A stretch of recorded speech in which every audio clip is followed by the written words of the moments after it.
Welcome to the Third Thursday podcast, where we hope to connect, encourage, and equip student ministry leaders of today. Hosted by Ben McEntee, this podcast is brought to you by the Rocky Mountain District of the Christian and Missionary Alliance. You can listen to us on all major podcast platforms, so don't forget to subscribe, like, and share to help others be connected, encouraged, and equipped to reach students with the gospel. Now let's dive in. Here's your host, Ben. Hello and welcome to the Third Thursday podcast, the podcast for youth workers, youth pastors, and folks that just simply love serving young people by inviting them and equipping them to live for Jesus. My name is Ben McEntee. I get to host this podcast because, and I love doing it, and I also get to talk with the one and only, the seer of seers, prognosticator of prognosticators, Chris Tweedy of the RMD of the C&MA. Welcome, Chris. How are you? Hey, Chris, you look terrific. How you doing? I'm doing good. You know, that is actually the intro line for like my favorite holiday, which is Groundhog Day. And That's the line for Phil, Puxatawny Phil. So it is. You didn't even know that, but thank you. It's like, I like that. That's all right. You're well. I'll bring it up every once in a while. I'll just throw it in. I did not know that Groundhog Day was so high on your list, but yes, it is a classic Bill Murray movie. So yeah, it's awesome. Hey, Chris, we got a great show for our listeners today. We are going to have a candid and real conversation with our guest, Scott Palin, and we get to talk about how we can care and love for students in our churches, even when they can be distracting, disrespectful, and just plain difficult. Now, normally we have an introductory question and we kind of dig into that, but I'm just going to forego that today so that we can really dive in to this conversation that we have prayerfully hoped will be meaningful and helpful for youth workers in the RMD. So, hey, let's get into this conversation today by introducing our guest, Scott Palin. Welcome, Scott. How you doing? I'm doing great. I'm really glad to be here. This is a fun topic to talk about. Awesome. I can't agree more. Scott, hey, share with us who you are, what you do, why this is an important topic for you. Let us know about you. Well, I am a math teacher at Billings West High School, but it's a little bit different because I actually teach the lowest level math classes at West High that are not special ed. So I really get the kids that they don't want to be there at all. They're certainly not great math students. They come in, they're already been punched in the face by math their whole life. So they don't really want to be there. They're not excited about math. But I get to try to build them up and teach them and encourage them as they go forward. And it's kind of been something that I've been given by the administration and by the counselors. And I feel like it's part of my ministry, and I actually really love it. Oh, man, that is incredible. I love it. And to say that it is your ministry, it's so true. So what I'm hearing you say, all of that, is that you're an expert on this topic, Scott. So I'm so glad that you are here today. So our conversation for today, we're going to talk about how can we serve? How can we serve and handle, right, disrespectful, difficult students? We know that they exist, right? It just is the way that it is. So, Scott, let's say I'm serving in my youth group, and I have a student who's being disrespectful or who's so easily distracted or is just distracting others and is just simply being difficult. What can a youth leader do to better serve that student? Well, I think the very first place you have to start as a youth leader is you have to ask yourself, do I love this student? And that answer isn't always yes. And if you don't love the student, then you need to pray and you need to ask God to really teach you, to give you a heart to be able to love the student.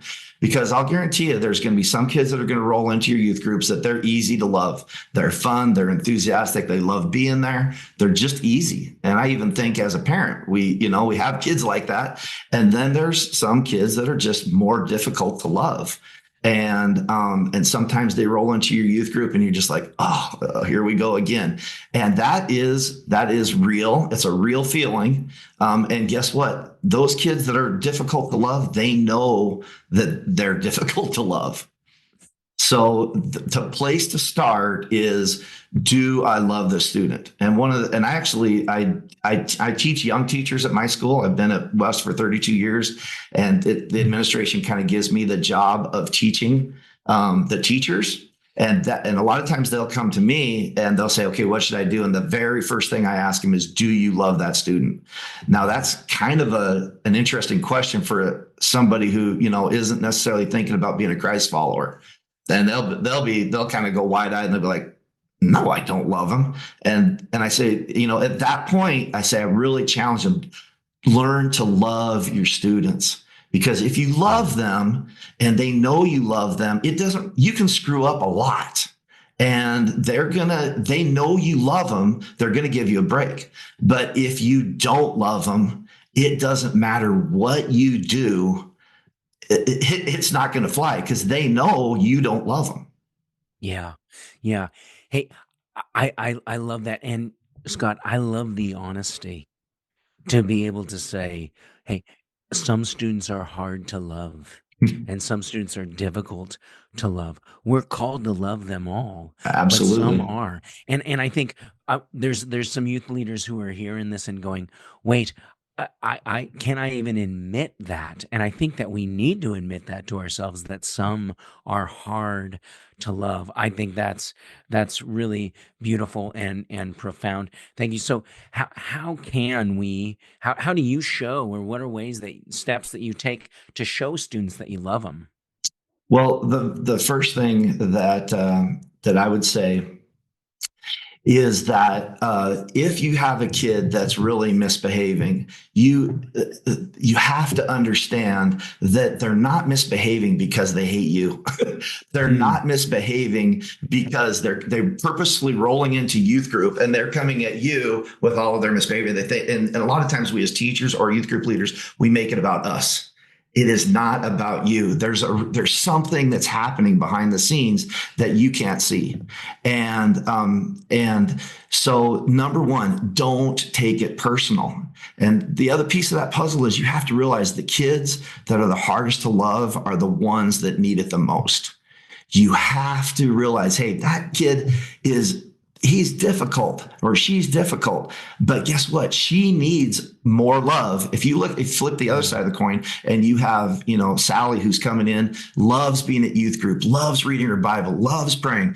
I bet you that most of the time those kids are going to be, she probably comes from a great house, has two parents, has tons of support. She doesn't need your love as much as that person who you're really struggling with. Yeah. So the idea that I really think that that's where you have to start. So pray, and then love, and then start building relationships. That's going to be the start, and then we can work from there. Yeah, yeah. And so we're talking about like building relationships. What are there some tools that you use, some things that you do to begin opening up that door or to make course corrections for a student? I don't think there's a true magic sauce there. I will just say that the person who kind of taught me a lot of this stuff, one time, he lives in California actually, and I gave him a call because I was really, really struggling with a kid. And I told him about, what I was doing, blah, blah, blah, what I was trying to do. And Denny said, well, let me ask you this. What's that kid's favorite color? And I was like, I don't know. Well, what kind of music does he listen to? I don't know, and then he's like, what do you know about this kid? And it kind of put me on my heels. And I was like, I don't know much about this kid at all. And then he says, well, how can you love him if you don't even know him? Like, he knows that you don't know anything about him. You're trying to fix him, and yet you don't even know him. Mm-hmm. And so that right there was a time when I said, okay, stop trying to fix the kid, start building a bridge that can hold some truth. And so now that's really where I believe prayer comes in. Again, I don't think there's a secret sauce, but if you really went home each night and prayed for that kid and you said, dear Lord, help me find a way to make a connection and really give me a heart of love for the student. I do that a lot, especially the kids I'm really struggling with. When I walk home at night, I pray for that kid. And I really believe that the Holy Spirit is a great teacher. He'll show you some things, and it softens your heart towards the child. Yeah. Yes. Absolutely. Absolutely. I mean, I'm hearing these things. One is have a mentor that you can call. That's true. Yeah. True. Yeah. So As true. a sidebar, right? I mean, that is awesome. But praying for connection, asking the Holy Spirit to be in that relationship, to fill in the gap there. I love that. And those questions that the mentor asks, what's their favorite color? I mean, in other words, know the student. Do you know them? Right? That is awesome. That is awesome. What are ways that you can, when you're dealing with a student that you're trying to engage, that you're trying to build a connection with, but they are difficult. What are like the levels of expectation that you set for them, or what Like the things do you do to process. set that up? Yeah, what's the Okay. process for that? Yeah. The number one thing, and I talked to Chris about this in the past. I don't think we can spend a lot of time on this, but just here's my overall idea. Keep them part of the gang. Try to keep your youth group together. For me, it's a classroom every day. I try to keep my classroom together. I want everybody in the classroom. I want everybody to be a part of it.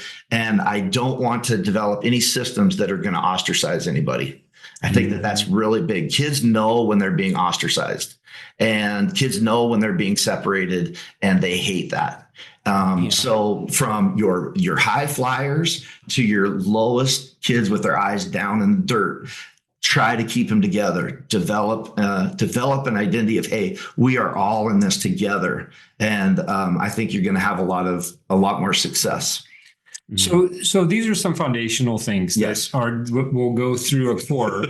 But to shift a gear now and say, all right, so we're loving the student, we're asking God to put His love for them in us, because He loves them more than we do, right? Absolutely. So we're asking for that. We're really meaningfully engaging with them, but you're in youth group, there's something going on, and there's there's a situation like right now. Okay. You had shared kind of a process that you kind of walked students or walked them through.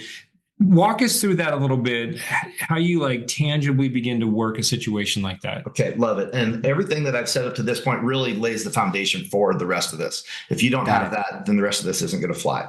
But so the very, very, very first thing, and youth group leaders, you probably are not going to like this because it is a little bit unnatural. But I'm going to tell you right now, stop saying please. Okay, so the worst thing that you can do is say, please give me your attention. Okay, don't do it, because I'm going to go to what you need to say. And this is going to be, you listen to me and take this. Okay, when you stand up in front of your group, okay, let's just say you're trying to call them attention. You say, you may give me your attention. Okay, you may. Now, I've had teachers, rebel against that. They try this, they try that, and they come back to me and they say, well, your stuff isn't working. And I say, okay, first of all, how do you call them to attention? And they go, well, I don't really. I say, do you say you may? And then, and they say, oh, that's kind of weird. I say, okay, don't talk to me until you've done that. And I'll tell you why. Number one, when I say you may give me your attention, really, what you're doing there is you are giving them the opportunity to do the right thing. You are inviting them to do the right thing. Okay. If you say something, hey, I want your attention, the lower level kids are going to say, I don't care what you want. Okay. Or if you say, please give me your attention, immediately as the leader, you have put yourself in a subservient position. Yeah. So stop saying please at the beginning. Okay. Now, if you were my student and I wanted you to go fill up my water, and I said, would you please go fill up my water? You're doing me a favor, and you could say no. And so that's very appropriate for me to say please in that situation. But when I'm calling you to attention, no, please. This is you may. I'm giving you permission to do what's right. You may give me your attention. Yeah. It's an invitation is what it is. It's an invitation to join in instead of a demand. Exactly. Right? So they hear that and they go, oh, I want to be a part, rather than I must do this and toe the line, right? Yeah, it's good. And it's also an invitation to do something rather than stop doing something. Yeah, exactly. You know, it's so true. It's You like, cannot teach a negative. Yeah, exactly. It's like, I want you to do this, not stop doing this. So that's great. Okay. So kind of the first thing, you may, and so you may give me your attention. Okay. Now, Rita's over in the corner. Okay. And she's jibber jabber, jibber jabber, jibber jabber. Okay. And so then one other piece of that is you've set your expectations. Yeah. You've made your expectations clear. Okay. You may give me your attention. Okay. Rita's over here talking. I say, Rita, what's your job? Okay. Now, I've tried to think of different ways of saying that. I think in school, what's your job is very easy. Youth group leaders, you can say, what is your, I don't know. To me, job is about the best thing I can come up with. So, but that's what I say every time. Rita, what's your job? And you're going to get two responses from that. Either Rita's going to say, I don't know, which could be very legitimately true, especially if you just call them to attention. I called to attention. Everybody's quiet except for Rita. Maybe she was talking and didn't hear that. Rita, what's your job? I don't know. Then you say, Rita, your job is to give me your attention. And so, and then most of the time that'll be it. You really, we're going to go down the road here, but after the first like 3 steps, it's going to handle 85% of all of your issues. Yeah. So state your expectations. You may give me your attention. It's still not happening. Rita, what's your job? I don't know. Rita, your job is to give me your attention. Yeah. Okay. Now let's say that Rita, what's your job? I'm supposed to give you my attention. Good thinking. Let's go. Okay, so what? So what have we done there? There's first of all, I've asked her what her job is. She gives me a good answer. I'm affirming her. I say, good thinking. Let's go. And so at this point, there really hasn't been any conflict yet. There's, we're going. So those are the first 2 steps. You may make sure that your expectations are clear. Wait. If the group isn't going along, talk to the person individually. What's your job? Yeah. Hey, so solid. Rita keeps chatting it up. Okay, Rita, what's your job? I don't know. Rita, your job is to give me your attention. Okay, then about 15 seconds later, she's going again. Okay. Right. Okay. So I go back to it. Rita, what's your job? And she'll say, my job is to give you my attention. And even if she says it sassily as possible, that's okay. She said the right thing. You come back with a little bit of love. Good thinking. Let's go. Okay. Yeah. And again, that's going to handle most of it. Okay. But now let's say that Rita keeps going. Okay. So now you're going again and Rita keeps going. So you say, okay, Rita, she's already stated what her job is. She knows what she's supposed to be doing. Okay. Now this is a place when you got to be just a little bit careful. Okay. Because you're going to give Rita a choice. Now you have to make sure that when you give the choice that you are giving 2 choices that you're equally willing to live with. Okay. So for me in my classroom, most of the time I would say something like in the classroom setting, you might be a little bit creative here, but in the classroom setting, I say, okay, Rita, you may be quiet there, or you may move over here and be quiet. Right. Okay. So I've given her a choice. What do you choose? And she'll say, well, she might even say, I'll move over here and be quiet because maybe this person is talking to her. Perfect. Right. Come on over here. And then she'll be quiet. Most of the time, that's not going to happen. Most of the time, she said, oh, I'll be quiet right here. And I said, okay, that's fantastic. I love your choice. But just know that if you talk again, you have chosen to move over here. Mm-hmm. So give them a choice. Again, that goes a little bit back to freedom. Give them a choice. Yeah. Try to make the choice as good for them as it can possibly be, but yet you have to be happy with it too. Yeah. Yeah. So there's a balance. So you don't want to, make it two terrible choices.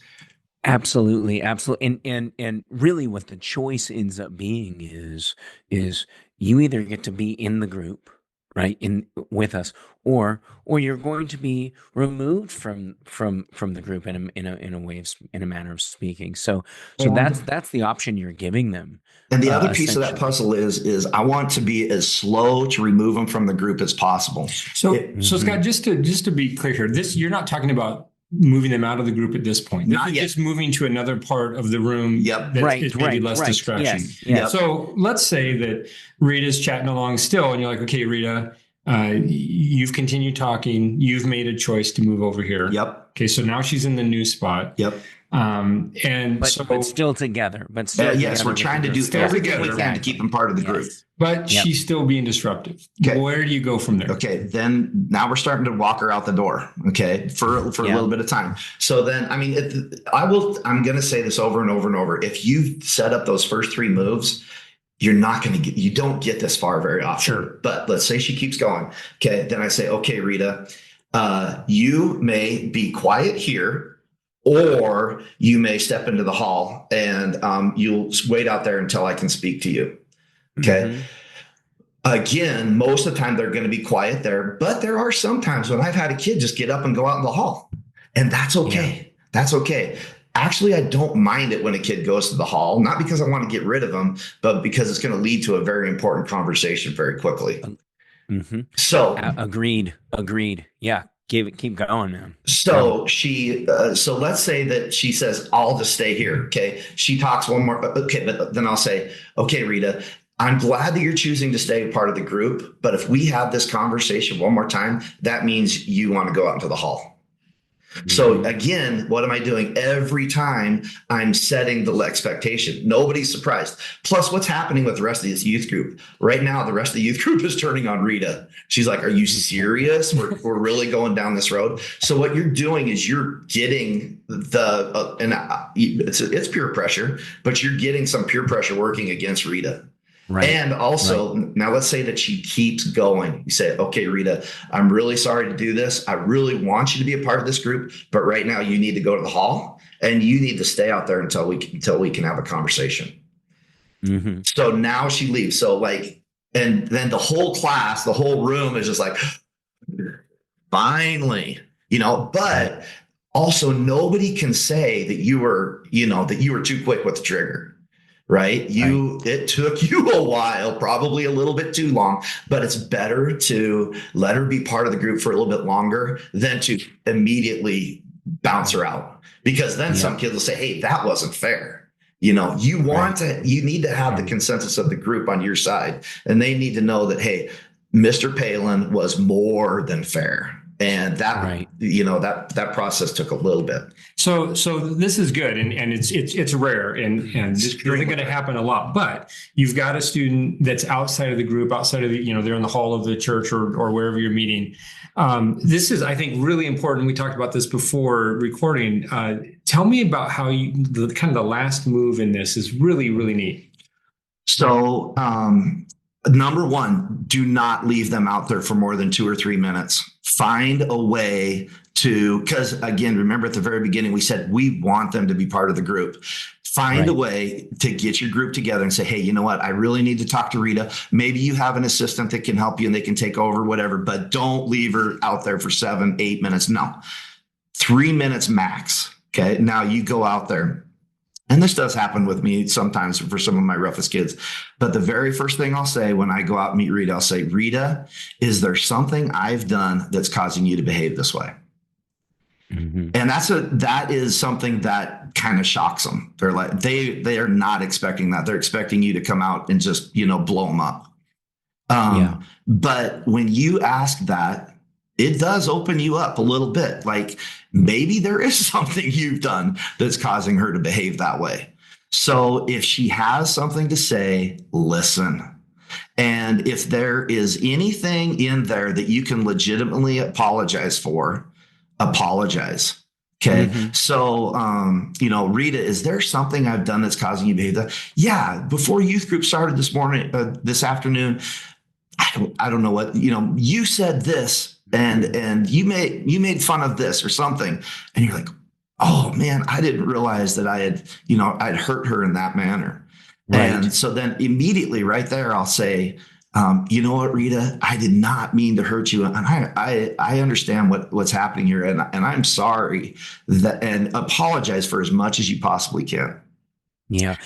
Also, to add to that, I couldn't agree more. When you talk to a student in that situation, and you said if the leader feels that it's a legitimate reason to apologize, and I would agree with that. I would think that you're thinking about their idea of what is legitimate, right? If Absolutely. they I mean, feel that it's I'm legitimate, then looking you. for an opportunity to apologize. Yeah. That's right. That's right. And you fall on your sword, and you do, and then they look at that and they go, "This was not how I was expecting this conversation to go." Yeah, and what underlays this, it's good just to remember, is that we're really loving the student. So it's not this isn't a strategy like, all right, I'll give them No. give them some forgiveness, and then but it's like, no, it's not manipulation. real. It's like, We're- I love you, and if I'm That's like right. the cog in the wheel, man, I want to know, and that does something to the student. We don't have time to talk about the power of forgiveness and the power of Which is confession, which humongous. is so huge, but. That's what you're doing. You're starting to walk into this place where now, like, they're being treated like, I mean, if they doubted you loved them before, Exactly. now they're like, Mhm. wow, like, in fact, you made a comment when we talked the first time. You're like, the times I've had to do this, which is not very many, you were like, they've been my friend forever. Yeah, I mean, exactly. that student has been my friend forever. So, Just real quick, there was one time when I said, "Hey, is there something I've done that's caused you to behave this way?" And the kid just started bawling, and he slammed his head into my chest and just started weeping. And then he started telling me about the things that were happening at his house. yeah. And so I just Yes. hugged him, and he was just crying so hard that he was shaking like crazy. You have Yes. no idea what's going on underneath that skin. When you have those rare times, again, if you go through these steps similar to like this, you run this, you won't have those moments where kids are going to be going outside and they're going to be outside of the group. But when they do, that I've always found that I've had powerful conversations with them. And you asked the question, the question that you've had used is there something that I've done that's causing you to behave in this way in my classroom? The phrase that I've always used is, "Hey, you seem pretty distracted. Is everything okay? What's going on? Is there something that?" And then they will. I've had students start bawling and crying, and then will pour their hearts out, and you go, "Oh Lord, you brought me to this opportunity." So you have those moments to really have that impactful time. So that's awesome, Scott. So let's wrap this up with just, obviously there are those cases where you might have this big breakdown, but there probably are cases where it's just like, no, you haven't done anything, like whatever, and they don't want to talk. Let's just walk through the end of that road real quick Yes. as we kind of wrap up. So the number one thing I would say is, hey, I want you to be part of this group. Like, I just reaffirm that. I want you in that room. I do not want you out here. But at this point, you are really being disrespectful towards the group, and it's not flying. And as a group, we've got to be together. Okay. So if your behavior isn't going to change, then I'm going to invite you to stay out here. But if you want to be part of the group, and I really want you to be part of the group, then you may come in. But lay down the expectation one more time. You may come in, but I want this to happen. When you come in, you will stand over here, and they're not free to go back to where the whole thing started. No, they're free to go back to where they were before they left the room. And they're free to do what the level of expectation that you had. And then they can come back, be part of the group, and then, build from there. But if they are, so now let's be the most crazy thing, Rita comes back and she still is disrespectful. At that point, you need to be ready. You need to have a place to send her. You need to have, call a parent, something like that's extreme at that point, but you can't let her be there. I mean, if you just brought her back in and let her be there, but also you don't just want her lingering out in the halls. Right. She needs to be a place where she's being supervised. So it's a parent, maybe the head pastor, somewhere, an elder, somebody there that's on Wednesday nights that you can put her in their care until the parents come and get her. Yep. This is where a good volunteer team is. Yes, really absolutely. Critical. Yes. So that's awesome. That is awesome. Scott, I love the flow and just the rundown and we're going to put this in the show notes for sure. Can we do that? Yeah. Oh yeah, for sure. Because I think it's incredible. I think in the end, what I'm bringing your mind into as you started and as we were going through this is, Lord, make our hearts just break for those students Mhm. who are difficult, Totally because agree. there are things happening in their lives, and put yourself in their shoes for a moment and just think about what it is that they're experiencing, and how desperately they need the Lord, they need the Holy Spirit, they need community. And so that's awesome, Scott. I'm so glad that you're teaching and Thank that you. you are a teacher.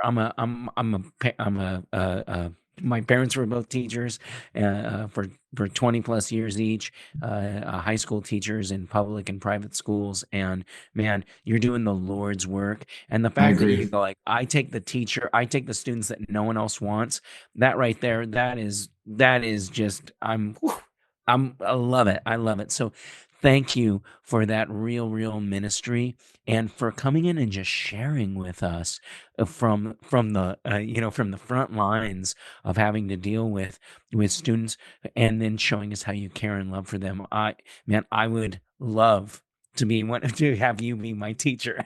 If I was a I high also school really student. appreciate all the youth group leaders out there. I went off to Crown College. That was my first shot out of the cannon. I thought, well, maybe I might be a youth group leader, but God definitely was calling me to be a public school teacher, and so that's what I do. But I really appreciate the youth group leaders. What a huge job it is to teach young minds what it means to be a Christ follower, and it's such an important job, and to build those young Christian communities.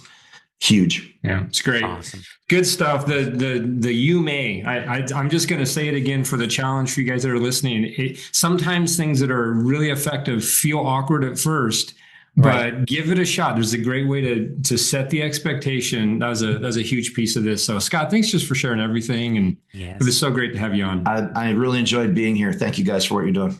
You're welcome. You're welcome. Well, hey, we always ask 3 questions as we're closing. How does this conversation affect you and your leaders? How does it affect your students? And how is God being honored through all of that? Think on those things. And Scott, thank you again for joining us today. Chris, thank you for all that you do and being a part. And please check out the show notes for additional, for all this, for resources in this conversation. And from everyone here at the Third Thursday podcast, bye for now. Thank you for listening to the Third Thursday podcast. We hope you feel connected, encouraged, and equipped to reach students with the gospel. You can find more resources at rmdcma.com/youth. If this content was helpful for you, make sure to share it with a friend. See you next time.